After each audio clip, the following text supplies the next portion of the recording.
Buenas tardes amigos y amigas, ¿qué tal? ¿Cómo se encuentran? Estamos en contacto ya, estamos enlazados ya con nuestros amigos desde Ecuador, estamos ya en vivo y en directo desde luego en el programa que La Calentura no está en las sábanas. Buenas tardes, buenas noches, buenos días a todos nuestros amigos que nos visitan, que nos conocen y nos van siguiendo cada vez más y más. Y así van enterándose poquito a poco de lo que nosotros es el enfoque, el objetivo que nosotros queremos hacer aquí en Rojo Radio. Bienvenidos, Jofre Pérez Villarruel, desde Quito, Ecuador. Buenas tardes, mi amigo Jofre. ¿Qué tal? ¿Cómo estamos?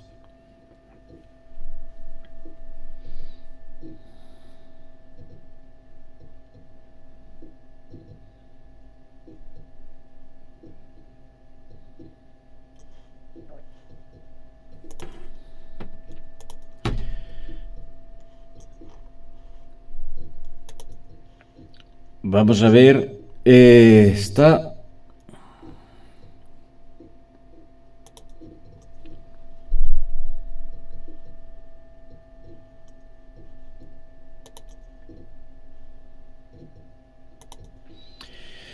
Estamos con audio. Buenas tardes. Seguro que es la configuración que tienen ustedes ahí.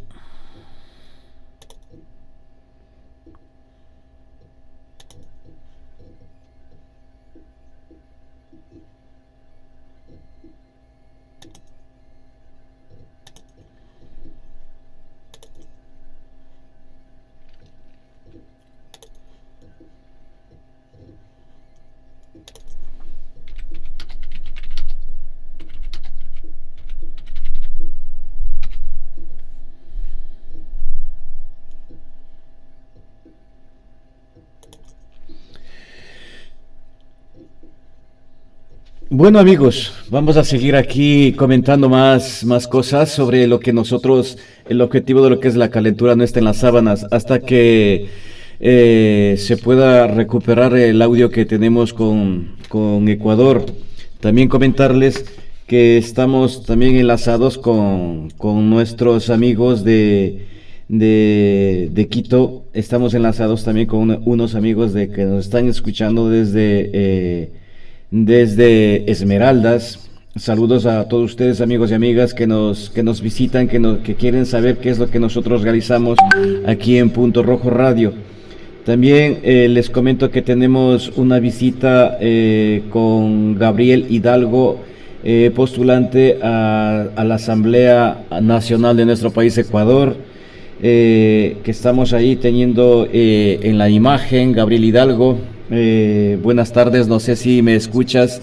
Yo creo que tienes que activar el audio porque no te tengo. Bueno, ahora sí. Buenas tardes, Gabriel. ¿Qué tal? Yo también me llamo Gabriel, por supuesto.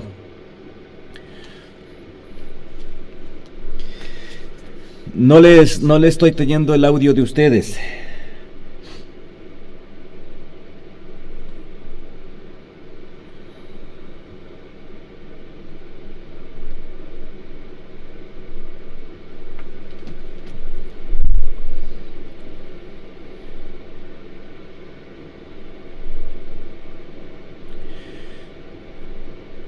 Ustedes sí me escuchan, ¿verdad? Yo no les estoy escuchando nada. No les escucho nada.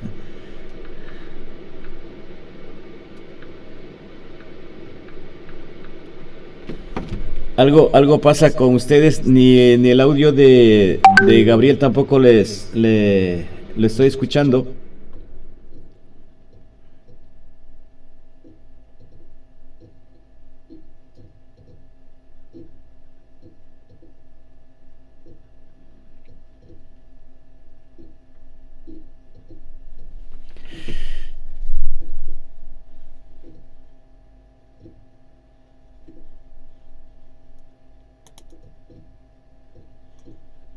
A ver, por acá. Yo tengo activado, no, si este está.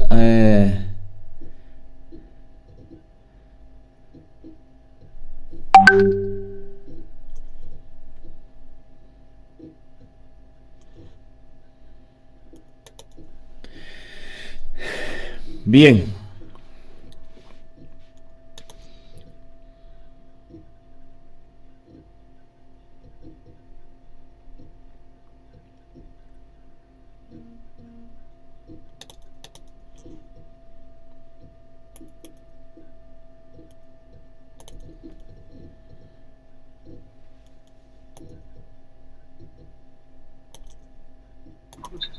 Y ya vamos sacándome bien.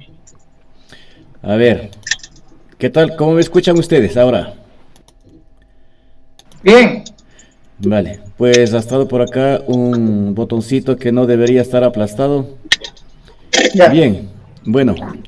Buenas tardes, amigos y amigas. Retomamos la conexión con nuestros amigos que se encuentran allá en Quito, Ecuador. Tenemos a Joffre Pérez Villarroel, también tenemos a Gabriel Hidalgo, ¿verdad? Gabriel, buenas tardes. Joffre, buenas tardes. Pues, Buenas. tú que conoces a Gabriel, nos presentas qué es lo que está haciendo Gabriel con nosotros en estas imágenes. Es asambleísta, postulante a la Asamblea Nacional por Quito, me parece. Preséntanos, buenas tardes, amigos y amigas, Punto Rojo Radio aquí. Gracias, Punto Rojo España. Les presento al abogado magíster Gabriel Hidalgo Andrade. Tiene una maestría en la Universidad Andina Simón Bolívar, tiene una maestría en Aflaxo, tiene otros estudios asimismo referente a procedimiento legislativo.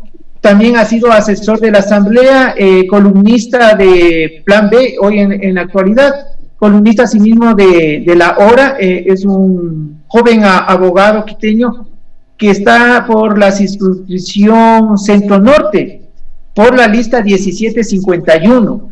Entonces, ha recibido esta invitación justamente, y tenemos ahorita casi 35 minutos para poder evacuar ciertas preguntas que le decía al candidato, y me sorprendió el día jueves anterior que yo pasaba en la 10 de agosto en Santa Rita, donde él me entregó un volantín con su propuesta de reducir a 62, creo que asambleístas en este periodo. Entonces ahí nació mi inquietud, ¿no? Y justamente para hacer la pregunta, Gabriel, quiero dejarte un antecedente. Tú, como ex asesor, sabes muy bien, en el periodo de Fernando Cordero, el Cocho Cordero, en el 2009, se inició esa obra emblemática, esa gran obra faraónica que le gustaba hacer la Revolución Ciudadana, de hacer el complejo legislativo. Es así que se derrocó el Palacio de la Injusticia, tú recordarás que era ahí al lado de la Asamblea. Se tiene invertido alrededor de 112 millones de dólares en ese complejo. En el presupuesto general del Estado para el 2020, el presupuesto estaba estimado en 72.5 millones de dólares, de los cuales ahorita tenemos 53.682.618 para este año fiscal. Todo este dinero que te estoy mencionando, toda esta inversión que ha hecho la ciudad y el país, y se ha partido realmente la ciudad de Quito, porque tú antes veníamos por la 6 de diciembre y pasábamos largo, y ahí se hizo una ruptura entre el centro norte y el centro sur, ¿no? La entrada. Entonces, al rato de disminuir los asambleístas, hay un ahorro aproximadamente de 3 millones. Estamos hablando que de los 53 vamos a quedar en 50 millones de dólares. ¿Tú crees que es realmente beneficioso para el país y para la democracia reducir los asambleístas? Ya, a ver, vamos a ver. El problema con eso es que no son solamente los gastos por el tipo, digamos, los gastos por el rubro de salarios. O sea, la Asamblea tiene un montón de gastos, y un montón de privilegios, y un montón de prebendas, y un montón de gastos innecesarios que se imputan al presupuesto del Estado. Entonces, lo que tú mencionas es apenas una parte.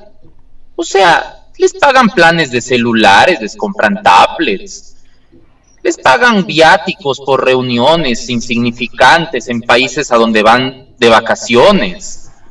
O sea, Si eso se sigue imputando al gasto del Estado en una circunstancia de necesidad, no son 50 millones, pues, son 100 millones, son 150 millones de dólares que el Estado puede y debe ahorrarse. Ya, el problema no solamente es el ahorro, porque si tenemos unos 100 millones de dólares para reinvertir en la salud, entonces vamos a tener dinero para otro tipo de necesidades más urgentes, como por ejemplo las vacunas en la época del COVID. Ya.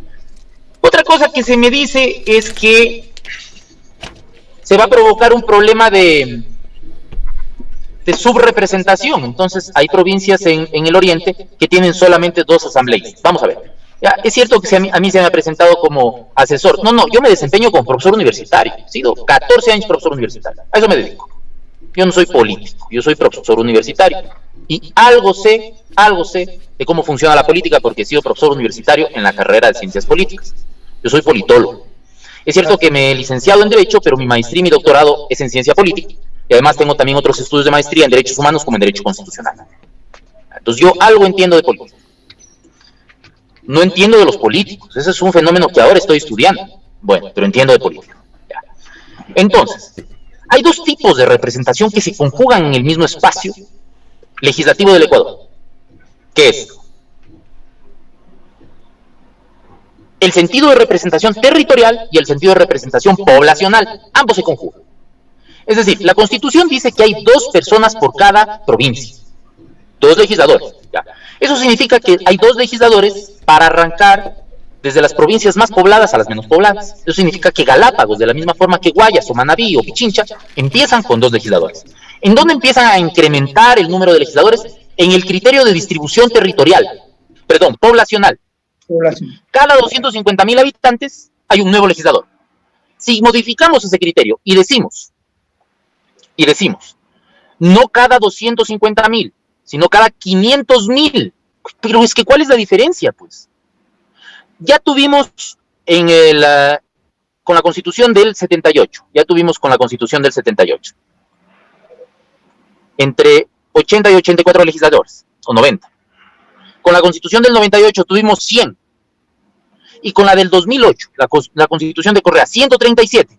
Díganme ustedes, mirando las cosas en sentido retrospectivo, en sentido histórico, ¿ha mejorado la representación en Ecuador? No, no ha mejorado. Les explico por qué. Porque en la Constitución del 2008 se instala un modelo de legislativo no solamente con más legisladores, sino con más legisladores sin vocación democrática. ¿Por qué? Porque vienen los legisladores alzamanos. ¿Por qué son legisladores alzamanos? Porque llegan solamente políticos, no llegan ciudadanos. Allí tienen que llegar ciudadanos. ¿Por qué? Porque les prohíben a los legisladores tener otra fuente de ingreso, o su principal fuente de ingreso tiene que ser el Estado. El Estado. De tal forma que no contentos con la remuneración que es buena, no contentos, roban. Es el caso de Daniel Mendoza, un ladrón que está preso. Robó en el hospital de Pedernales y robó en el negocio de las fundas de los fallecidos en la época de la pandemia. Ponemos a políticos, no ponemos a ciudadanos.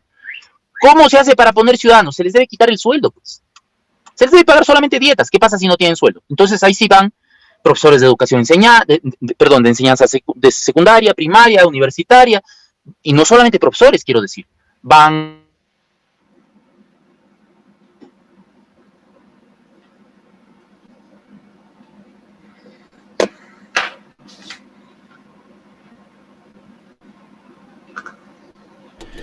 Bueno, estimados amigos, seguimos. ¿Quién mejor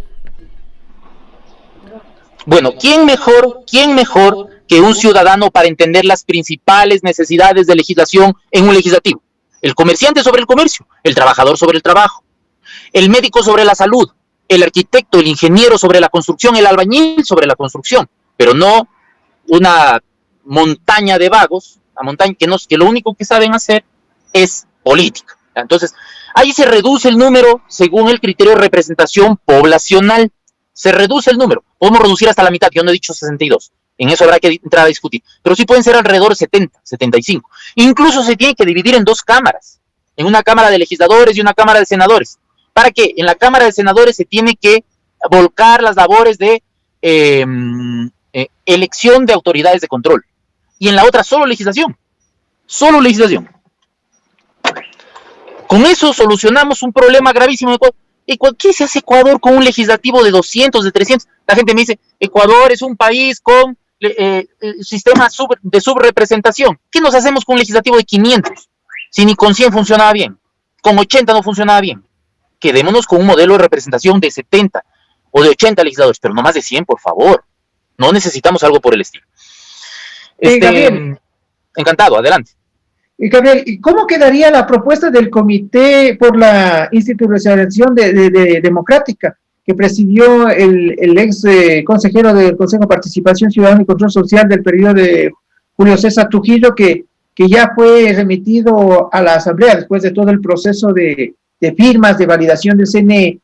¿Cómo quedaría la propuesta de ellos? Porque ellos también proponen la bicameralidad. Claro que hay una resolución de Janine Cruz que no van a tratar porque no hay el ambiente adecuado de la Asamblea, ¿no? Pero es un proceso que la Constitución prevé y que el doctor Pablo Dávalos lo cumplió, ¿no? Y que por un manipuleo, digámosle así, quedaría eso ahí como en el limbo, ¿no? Y la propuesta de él es 30 senadores y 39 asambleístas provinciales. ¿Cómo quedaría esa propuesta del comité? Ya, vamos a ver, hay muchísimas propuestas. La gente está aburrida de los políticos. La gente quiere ciudadanos en la política, ciudadanos que vayan a servir. Es lo que quiere. Ya. Entonces hay muchísimas. Entre esas, la del doctor Pablo Dávalos. Esa entró en discusión. Los legisladores ya se opusieron a que esto llegue a buen puerto. Pero ¿qué es lo que proponía el doctor Dávalos? El doctor Dávalos decía eliminar el Consejo de Participación, crear una instancia legislativa senatorial,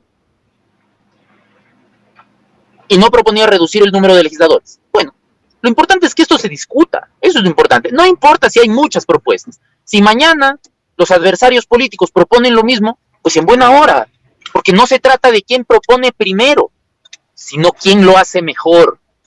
Entonces no importa si nosotros hemos propuesto primero, antes, después, más allá, más acá, no importa. Lo importante es, démonos la vuelta para dar a la... Sí, por favor. Ya. Lo importante no es quién diga yo fui.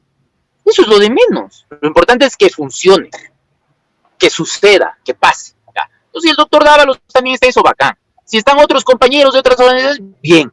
Si estamos nosotros, muy bien. Aquí no se trata de decir yo hice, porque como hace un momento conversábamos, los legisladores se la han pasado expidiendo leyes, algunas tendrán importancia, otras insignificantes, que no aportan en nada a la necesidad de reforma de los principales sistemas jurídicos, entre esos la educación y la salud, que nos tienen ascuas, porque todo el tiempo están publicando leyes que son opuestas entre sí, que se oponen entre sí. ¿Y por qué se oponen entre sí? Porque los legisladores, así es la belleza de legisladores que tenemos, quieren publicar alguna ley para poder decir, yo publiqué esta ley, y presentarse con la cara lavada al público electoral. Entonces, yo en lo personal, a mí no me importa quién haga primero esto, lo importante es que queremos y debemos tener un legislativo más pequeño, en donde no se pague sueldos, en donde se pague por asistencia y por productividad, es decir, por dietas.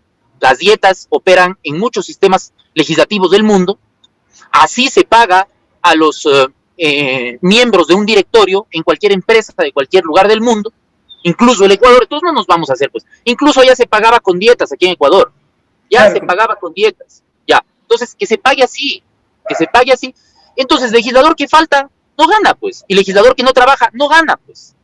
Y solucionamos el problema de la productividad, de la falta de vocación y la falta de interés por las principales demandas o las demandas más urgentes de la gente en las calles. Gabriel, justamente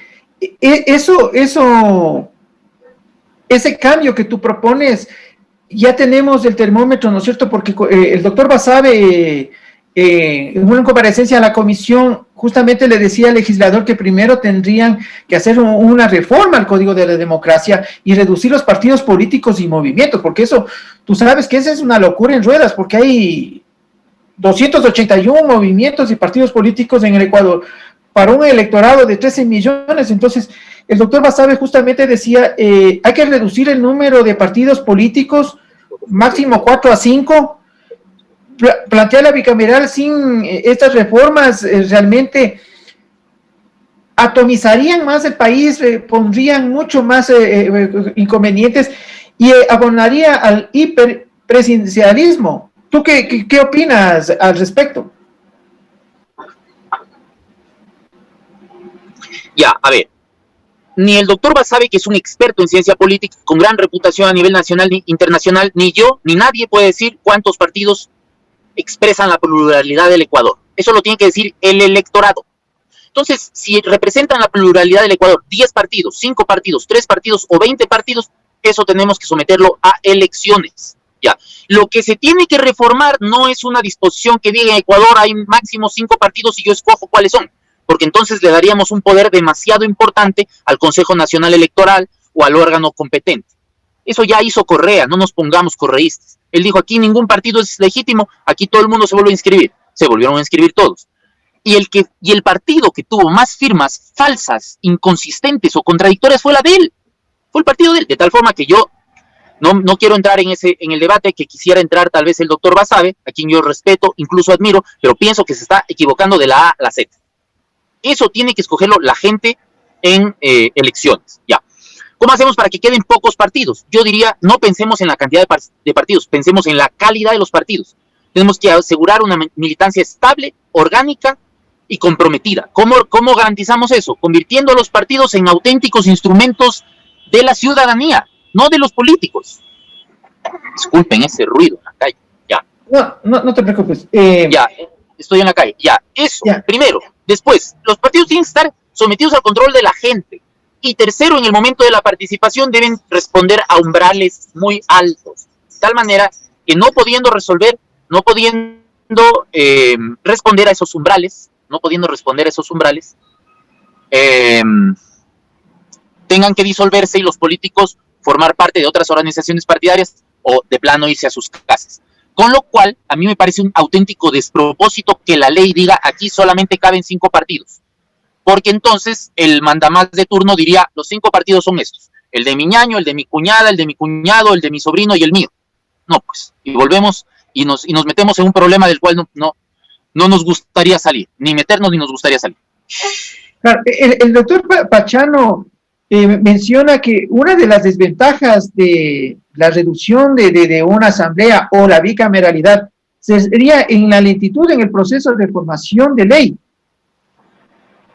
Pero sería conveniente, por ejemplo, para evitar una inestabilidad jurídica. Entonces, el Ecuador como que entraría en una incertidumbre o realmente la población, el electorado, estará consciente de la magnitud de una bicameralidad en el Ecuador. A ver, vamos a ver. El doctor Pachano le preocupa si es que el legislativo y el Senado responden a la misma dinámica. Claro, entonces hay 2 cámaras distintas tratando de resolver lo mismo. Ya, vamos a ver. Si nosotros nos ponemos de acuerdo y solamente las leyes ordinarias son las que tramita el legislativo y las orgánicas, las del funcionamiento del Estado, las 2 instituciones, entonces tendríamos 2 instituciones que estén trabajando por lo mismo, contribuyendo a fortalecer el debate. Ya. Si ponemos a las 2 a hacer lo mismo al mismo tiempo, como ha sucedido en algunos trámites en Argentina o en México, entonces, por supuesto, hay la preocupación muy legítima del doctor Pachano. Pero eso que yo les estoy diciendo, que es un problema de procedimiento legislativo, se resuelve con el consenso, con el diálogo, con la discusión. De tal forma que no hay un sistema legislativo único. No hay un sistema legislativo único. Hay muchos sistemas legislativos y nosotros podemos adaptarnos al sistema legislativo que más nos convenga. Yo diría que por ejemplo, podría ser conveniente. Diría yo, por ejemplo, que el legislativo no se esté reuniendo todo el año, ni el Senado, que se reúnan en breves periodos ordinarios de sesiones legislativas que sean convocados ordinaria y extraordinariamente. Por ejemplo, ahora se reúnen todo el año. ¿Para qué necesitamos que se reúnan todo el año? ¿Para qué necesitamos? Tienen que reunirse, tiene que haber una pequeña comisión que ya hubo en el Ecuador, que además funcionaba bien, no que nos hemos olvidado porque vino Correa, barrió la historia y dijo, antes de Correa, después de Correa. Entonces antes de Correa no había Ecuador, no existían ni carreteras. Aquí yo vine a poner las carreteras. Nos da la sensación de que incluso los sistemas políticos, los sistemas electorales y los sistemas de partidos no existían con Correa. Él vino a fundar los sistemas electorales, ya, los sistemas de partidos, ya, los sistemas legislativos, ya. ¿Cómo funcionaba antes? Había una comisión de asuntos legislativos que se encargaba de legislar, una comisión técnica, que se encargaba de legislar, que estaba conformada por la pluralidad de todo el cuerpo legislativo y todos los demás para su casa. Ya. Entonces, discutían sobre las leyes que había que discutir en el Pleno y luego pasaban directamente al Pleno, y el Pleno se reunía 3 veces, 4 veces al año, no todas las semanas en sesiones de martes a jueves. O sea, ¿para qué tenemos que estar pagando a esos vagos que además nos robaron durante la pandemia? No, es suficiente con que tengamos un pequeño cuerpo legislativo que se pase todo el año trabajando, cuerpo técnico, cuerpo profesional, cuerpo con vocación, que venga de elecciones directas y universales. Ya. Y que además puede haber un cuerpo intermedio, que pueden ser, por ejemplo, las comisiones, que no se reúnan todo el año. ¿Para qué tienen que reunirse todo el año? Es que son 38 leyes y 20 reformas. ¿Saben cuántas resoluciones aprobaron en este mismo periodo? Más de 60. Les cuento una cosa chistosa. Las resoluciones no tienen ninguna fuerza vinculante. Las resoluciones solamente expresan una opinión del legislativo. El legislativo no tiene que tener opinión, el legislativo tiene que legislar. Hay dos resoluciones que son de llorar. Una que declara capital nacional de la carne a Santo Domingo. Díganme si eso le sirve de algo a Santo Domingo, a los ganaderos de Santo Domingo. Se les están burlando en la cara, eso no sirve para nada. Sirve si fiscalizan la distribución de los recursos para el crédito productivo en el negocio de la vacuno, porcino, agrícola, ganadero, si les dan facilidades de crédito, de microemprendimiento, de macroemprendimiento, si flexibilizan los precios del acceso a la urea, si flexibilizan los precios del acceso al fertilizante. Con una resolución no hacen nada, se pasaron días peleando por eso. Lo mismo, se pasaron días enteros peleando sobre declarar al Chimborazo el punto más cercano al sol desde el centro. Nada, estamos pagando. Entonces el doctor Pachano y el doctor Baza están preocupadísimos, sí, pero a mí me preocupa más que el dinero de los ecuatorianos esté gastamos, que pasársela discutiendo sobre boberas. Gabriel, y los obligamos a trabajar sobre un cuerpo de leyes, sobre un cuerpo de reformas. ¿Cuántos necesitamos para eso? ¿500? Al revés, pues con 500 no nos ponemos de acuerdo nunca. Más de 500 representantes en el Parlamento, en el Legislativo de Cuba hay. ¿Cómo nos ponemos de acuerdo entre tanta gente? Si son pocas personas, el acuerdo es más viable, es al revés que lo que dice el doctor Pachano. El doctor Pachano quiso decir al revés, pero se le entendió otra cosa. Pero a ver, en una casa de 10 es más fácil para ponerse de acuerdo, o una casa de 5. En una casa de 5, pues.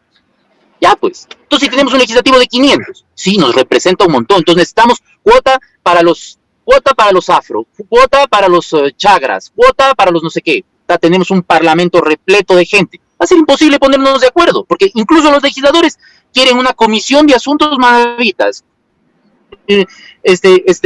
Comisión de asuntos amazónicos. Entonces, ¿qué? Comisión de asuntos de la música, comisión de asuntos del desempleo, comisión. Vean, crear comisiones es la forma más rápida de meter en la congeladora algo que queremos que la gente se olvide. Creamos una comisión y se olvida. Aquí necesitamos comisiones, pocas comisiones útiles, una comisión de empleo, una comisión de salud, una comisión de seguridad y lo demás, temas de distinta índole igualmente importantes, pero no tanta comisión ocasional del tratamiento para el no sé qué bobera. O sea, ya pues, se están burlando de la gente y así ganan un montón de plata. No, pues hay que quitarle la plata. Hay que quitarles el sueldo y ganen por dietas. Gabriel, el doctor Raza tiene una preocupación, dice, la bicameral podría abonar al hiperpresidencialismo y no favorece al país.